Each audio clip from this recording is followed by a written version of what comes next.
ABP Ganga, खबर आपकी, जुबां आपकी।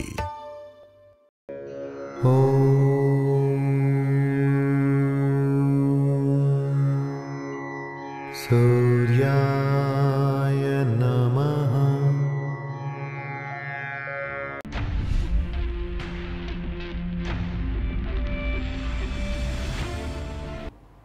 स्वागत है आपका। ब्रेक के बाद बड़ी कवरेज लगातार जारी है। सूर्य को ग्रहण लग चुका है और देश ही नहीं दुनिया से हमें तस्वीरें मिल रही हैं। आइए आपको दिखाते हैं सूर्य ग्रहण से जुड़ी हुई तस्वीरें। दुबई, बहरीन और ओमान, वहां से तस्वीर आ रही है। ये जो सूर्य ग्रहण है वो देश ही नहीं दुनिया के कई हिस्सों में देखा जा रहा है और 12 घंटे पहले इससे सूतक लग जाता है। 4 ज्योतिषाचार्य लगातार हमारे साथ जुड़े हुए हैं जिनसे हम ज्योतिषीय पहलुओं पर बात कर रहे हैं। साथ ही हमारे साथ साइंटिस्ट भी हैं, प्रोफेसर साहब जुड़े हुए हैं। पूरा गेस्ट पैनल लगातार मौजूद है और ब्रेक से पहले हम ये चर्चा कर रहे थे कि समय अच्छा कब से आएगा। ज्योतिषाचार्य एस.के. तिवारी के पास अब हम चलते हैं।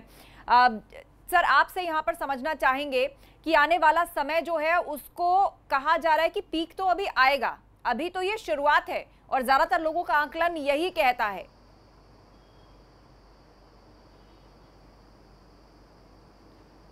जी आस्था जी, जरूर, क्योंकि देखिए भारत की जो कुंडली है वो वृष लग्न की कुंडली है और वृष लग्न की कुंडली के हिसाब से अभी वर्तमान में जो समय चल रहा है वह चंद्रमा की वहाँ दशा चल रही है और शनि का अंतर चल रहा है। शनि क्योंकि जैसे वक्री की स्थिति में है और षष्ठ भाव में है, तो षष्ठ भाव में होने की वजह से ऋण, रोग और शत्रुओं का वर्धन हो रहा है। सांप्रति अभी आप देख रहे हैं कि देश के सामने ऋण, रोग और शत्रु ये तीनों प्रभावी हैं, जिससे हमारा ये जो देश है भारतवर्ष वो इस संकट का सामना कर रहा है। और वर्तमान में आप देखें कोरोना जैसी महामारी जो अपने यहाँ की नहीं है, बाहर से आई हुई बीमारी है। अभी हम लोग अपने पैनल में चर्चा कर ही रहे थे कि कोई इसका वैक्सीनेशन नहीं बना। तो सबसे बड़ी बात यह है कि इस कोरोना की चिकित्सा के क्रम में एक सबसे बड़ी बात सामने आई, वो बात है शरीर की इम्यूनिटी पावर की।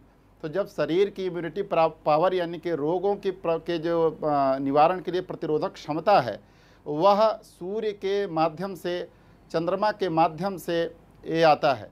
और दवाइयाँ भी तभी प्रभावित करती हैं कि जब चंद्रमा का विशेष गुण उन दवाइयों पर, उन औषधियों पर पड़ता है। इसलिए हमें अपने आत्मबल को, अपने मन को मजबूत करके, दैव आराधना करके और हमारा विकास, हमारा आत्मोत्थान ऋण और रोग और शत्रु से व्यक्तिगत रूप से भी और भारतवर्ष को भी हम कैसे बचा पाएंगे, इस पर हम लोगों को चिंतन करना है। और ग्रहों की जैसी स्थिति है, भारतवर्ष की कुंडली की स्थिति मैं आपको बतला दूं कि वृषभ राशि, वृषभ लग्न की भारत की कुंडली है और चंद्रमा कर्क राशि में उस समय था, इसलिए भारत की जो राशि है वो कर्क राशि है। और कर्क राशि में जन्म के समय में, जिसमें हमारा देश आज़ाद हुआ, उस समय सूर्य, शुक्र, शनि, बुध और चंद्रमा, इन पंचक ग्रहों का तृतीय भाव में युति थी। तो तृतीय भाव जो होता है वो पराक्रम का कारक होता है और पराक्रम के कारक के वजह से, क्योंकि सूर्य और चंद्रमा की जो स्थिति है वो एक भाव में होने से चंद्रमा कहीं ना कहीं असंगत होता है, जिसको समागम की स्थिति कहते हैं। सूर्य और चंद्रमा के समागम की स्थिति होती है एक साथ रहने पर। बाद में अगर वही सरांतर होता है तो ग्रहण की स्थिति होती है। ऐसे काल में, ग्रहण के काल में और पराक्रम शक्ति में निश्चित रूप से थोड़ी कुछ न कुछ कमी आती है। लेकिन सबसे बड़ी बात मैं आपको बतलाऊं कि जो वर्तमान में जो स्थिति है वह एकादशेष बृहस्पति हैं और ज्ञान विज्ञान के क्षेत्र में अभी वर्तमान में जो स्थितियां चल रही हैं उसमें सबसे बड़ा नुकसान ज्ञान विज्ञान के उसमें हुआ है। और इस बार मिथुन राशि पर जैसे ग्रहण पड़ा है तो मिथुन राशि बुद्धि का कारक है, वाणी का कारक है और हमारे जो कलात्मक जो व्यवस्था है उसका कारक है। तो इन सभी चीज़ों पर व्यापक प्रभाव पड़ने वाला है और जिनके लिए भी ग्रहण अनिष्टकारी है उनको सावधान रह करके और अपने आत्मोत्थान के लिए प्रयास करना चाहिए। तो मतलब संयम का ये वक्त है, हौसला रखने का ये वक्त है और साथ ही इस महामारी के दौर में खुद को कैसे बचाना है, तो खुद को बदल लेने का भी ये वक्त है। ये बड़ी चर्चा जारी रहेगी। आप सभी विशेष मेहमान हमारे साथ जुड़े रहिए। एक छोटे से ब्रेक का यहाँ पर वक्त हो चला है, फौरन लौट रहे हैं। ग्रहण पर ये बड़ी कवरेज लगातार जारी है।